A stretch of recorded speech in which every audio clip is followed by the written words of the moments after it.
That fear of the unknown, wondering, how are we going to navigate this uncharted territory is really, really scary, especially when you felt like you had your entire life mapped out and now it's gone. Devote some time to getting quiet and asking yourself, is your old identity even what you really want now?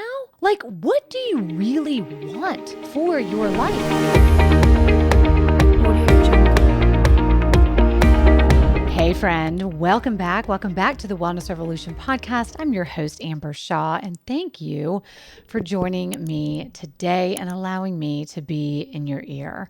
So last week, I shared on this podcast, 5 myths that women tell themselves, or 5 lies that women tell themselves often post-divorce. And these myths and these lies are really ones that I told myself when I was going through a divorce. But they are really ones that I see quite often with women. And they're lies that really can keep us stuck, limiting beliefs that can keep us from moving forward. So if you missed last week's episode, you definitely want to tune into that. But today I want to expand on this a little bit more. And I want to speak specifically to the woman who is really struggling to let go of the past and move forward post-divorced. Now, I will tell you that letting go of the past and letting go of what you thought your life was going to be, right? And what you imagined, how you imagined your life was going to turn out, it's a process. Right? It's not something just one day that you wake up and you're like, yeah, okay, it's all good. I've let go. I'm moving forward, blah, blah, blah, whatever. But I do think that what it requires in order to get to that point where you feel like you really are in a healthy way moving forward in a way that feels aligned for you is that it is a series of steps. It is a series of action, right? Sometimes just small little action that we can take every day to get us to that point of really moving forward and letting go. But I can tell you that action is really the key word there. So much of the time, and I see this happen with women all the time in my coaching practice, women can stay stuck and really stay a victim of their circumstances, and they are afraid to take action. That feels very unsafe. Especially when you already feel like your life is so unsettled, right? And you already feel like things are so chaotic. But I can tell you that taking action is really what drives the momentum forward, is really what helps with and really catapults you into just healing, right? And really being able to move forward. And so today, what I want to talk about, just so you can also start to create this level of awareness, because that's also a big piece of, the precursor to taking action is awareness, right? We can't take action on things that we're not aware of, right? And so I really just want to kind of address some of these reasons why you may be stuck and why you are struggling to really let go of the past post-divorce and see if any of these resonate. So the first one is definitely the fear of the unknown. Right? I mean, this is like when I poll women on my social media all the time, this is a huge one of what keeps, women paralyzed. And I think that this is just really true in just human nature, right? It's like that fear of the unknown, wondering, how are we going to navigate this uncharted territory? Depending on how long you were with your spouse, you built your entire life, all of your safety and security and emotional support, and just even your day-to-day routine, everything was hinged on this unit, on this relationship. And when that is rocked, you are thrown into a whole other world. And I can tell you, for somebody like me getting divorced at 40 and entering just this new world of dating and being a single mom and doing all this, yeah, it's scary as shit. The fear of the unknown is really, really scary, especially when you felt like you had your entire life mapped out and now it's gone. That's really, really scary. So I really just want to normalize that, right? I want to normalize that and I want to validate that. But I can tell you that It is actually perfectly okay. And I actually did a social media post on this just not that long ago, but it is actually totally okay to be scared as hell about the unknown, but to also be like wildly anxious and excited for what's to come. Don't rob yourself of looking forward because you are so stuck in the unknown or the fear of the unknown. Don't rob yourself of being able to look at the possibilities of what can be your life because you are so stuck in worrying about things that may or may not even happen, and staying stuck in the fear of the unknown. And so if you are somebody that finds yourself constantly worried about, the all of the unknown and the uncertainties, right? Whether it's about emotionally or financially or it's socially, right? Number one, like I said, that is normal, but I really just want you to start small. I want you to be aware of these fears and really kind of where they're coming from, right? You don't have to push them down. You don't have to, shove them down. You don't have to ignore them. I want you to feel them, but I want you to do it with just a little bit of curiosity and a level of awareness. And how you start to take action to move forward and move beyond that fear of the unknown is by starting small, right? It's by making one decision every day that pushes you outside of your comfort zone. So whether or not that is like trying like a new hobby or like getting back to you and rediscovering you, right? Like I have a free event coming up, hashtag thank you next. And this is for moms who are navigating divorce life. And part of what we're doing is like, how do you get back to rediscovering you, right? Well, maybe it is, starting a new hobby. Maybe it is reaching out to a friend that feels a little bit vulnerable for you or a little bit uncomfortable for you. Or maybe it's just changing your routine. And I'm going to tell you what, maybe it's not even changing the yoga class that you go to, but maybe it's just putting your mat in a different place. Like that's what I'm talking about taking small action. All right. But I'm going to do a shameless plug here, but seriously, like the best course of action you could take is come join my free workshop. Okay. It's September 19th, hashtag thank you next. You can head to the show notes and get all the details, but that would be like the ultimate of taking action. Okay. All right. Shameless plug over. Okay. So let's talk about then, number two, maybe the second reason that's popping up for you that why you can't let go post divorce. This was a big one for me too, and I think it is for most women, is having a little bit of an attachment to your old identity. One of the things that I hear most from women, there's really three big things that I hear from women who are really struggling to move forward and need help with when it comes to post-divorce. It is healing emotionally, it's finding themselves again, and it's creating some financial stability. Those are seem to be the really big three. Those are actually the three that we're going to be addressing in Thank You Next, and also in my program coming up, Renew You. But that's why, because those are the big ones. And the reason why the getting back to you is one is because I know for a lot of women, I think we do this naturally.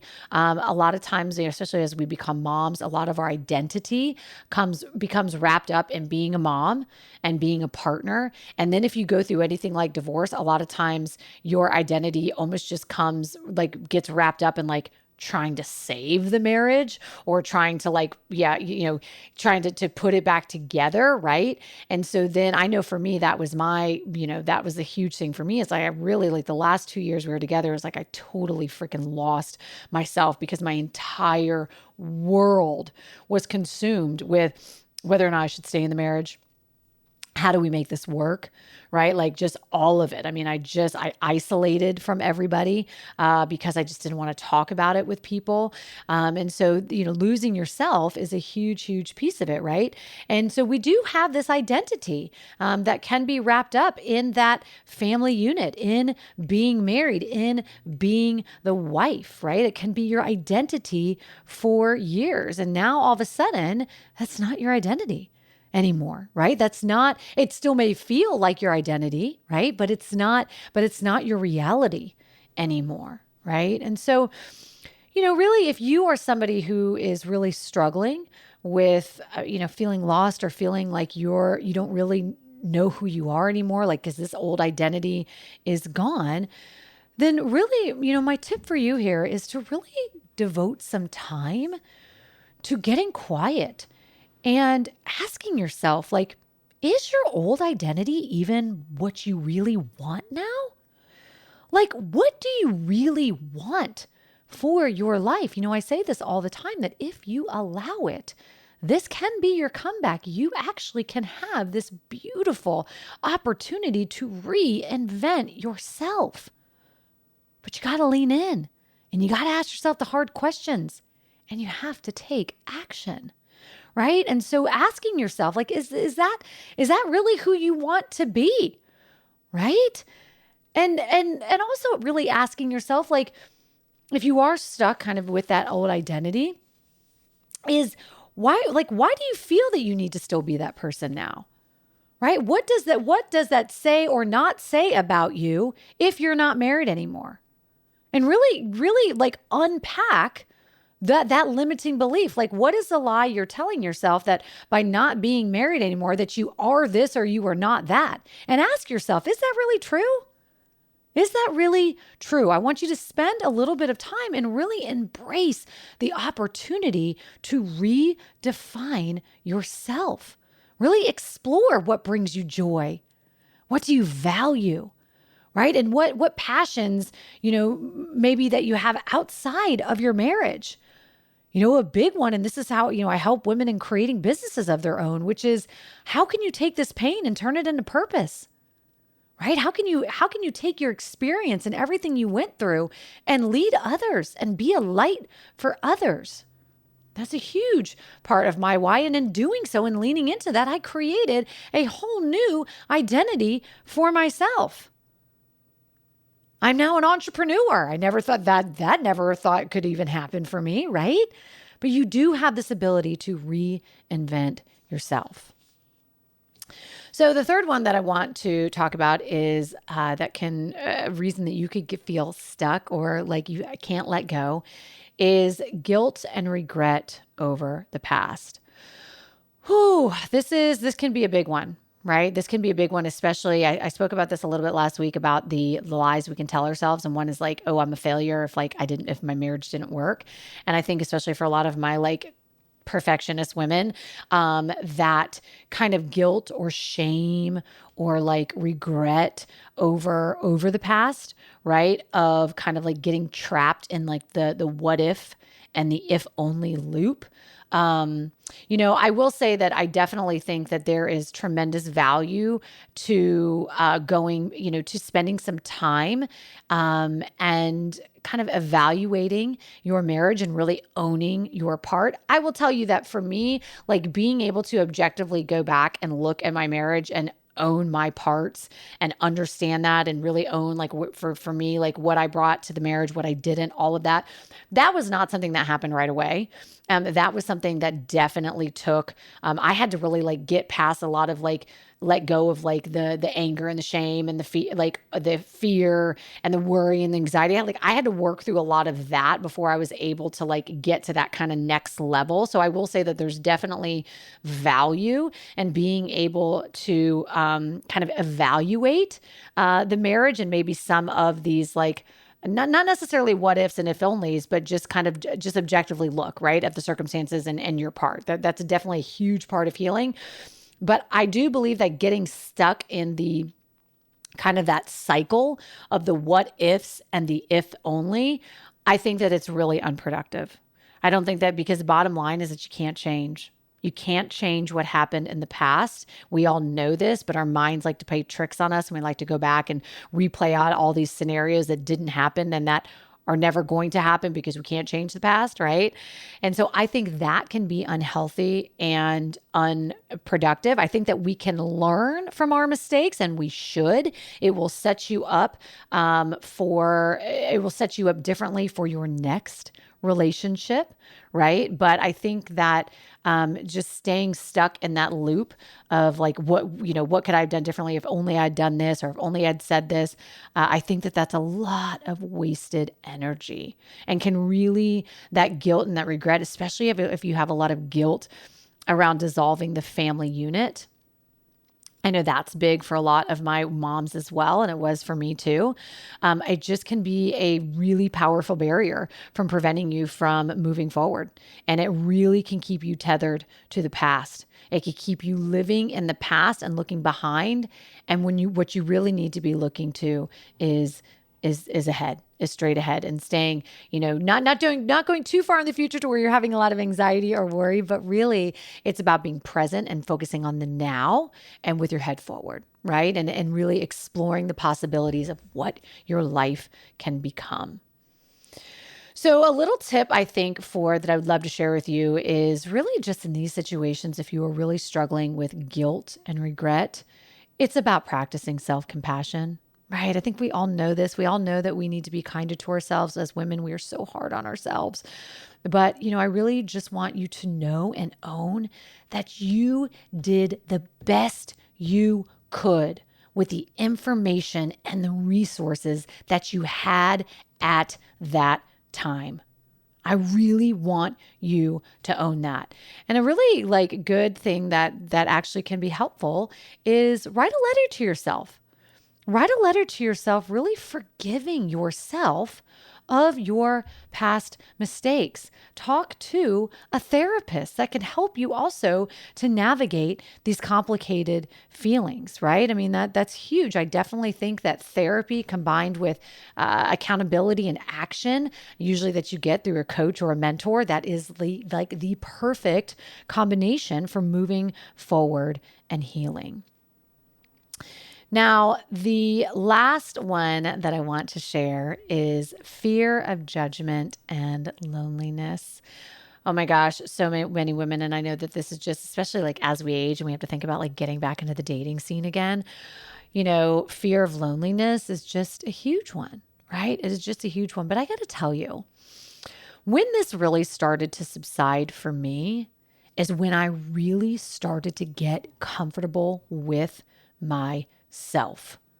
When I really started to get to the place where I loved myself enough to really feel like I was okay and that I didn't need somebody else to fulfill me, right? I didn't need somebody else to make me okay.